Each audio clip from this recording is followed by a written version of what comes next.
പ്രതിപക്ഷ നേതാവ് V D സതീശന്റെ ഇടപെടൽ വിലങ്ങാട് നിവാസികൾക്ക് ഏറെ പ്രതീക്ഷകൾ നൽകുന്നു.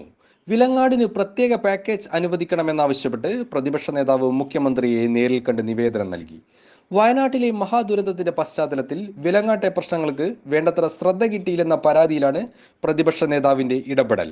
വയനാട്ടിൽ ഉരുൾപൊട്ടൽ ഉണ്ടായ അതേ ദിവസം തന്നെയാണ് കോഴിക്കോട്ടെ വിലങ്ങാട്ടും ഉരുൾപൊട്ടിയത്.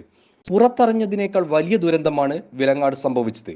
വയനാടിന്റെ വിലാപത്തോട് പ്രതികരിച്ച അതേ രീതിയിൽ വിലങ്ങാട്ടെ ദുരിതങ്ങളും നമ്മൾ കാണണം. പ്രതിപക്ഷ നേതാവ് മുഖ്യമന്ത്രിയെ ബോധ്യപ്പെടുത്തി. കഴിഞ്ഞ വെള്ളിയാഴ്ച പ്രതിപക്ഷ നേതാവ് വിലങ്ങാട് സന്ദർശിച്ചിരുന്നു. ജനങ്ങളിൽ നിന്ന് നേരിട്ടറിഞ്ഞ കാര്യങ്ങളും മുഖ്യമന്ത്രിയുടെ ശ്രദ്ധയിൽപ്പെടുത്തി. ആൾനാശം കുറവാണെങ്കിലും നാശനഷ്ടം ഭീകരമാണ്. കോടിക്കണക്കിന് രൂപയുടെ നാശനഷ്ടമാണ് ഇവിടെ സംഭവിച്ചത്. 21 വീടുകൾ പൂർണ്ണമായും തകർന്നു. 150-ലധികം വീടുകൾ വാസയോഗ്യമല്ലാതായി. കൃഷിനാശം ഏറെ ഭീകരമാണ്. അടുത്ത കാലത്തൊന്നും ഇവിടെ കൃഷി ഇറക്കാൻ കഴിയില്ല.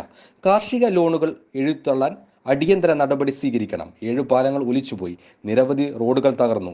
വിലങ്ങാട് ടൗൺ പാലം ഉടൻ പുനർനിർമ്മിക്കണമെന്നും പ്രതിപക്ഷ നേതാവ് മുഖ്യമന്ത്രിക്ക് നൽകിയ നിവേദനത്തിൽ പറയുന്നു.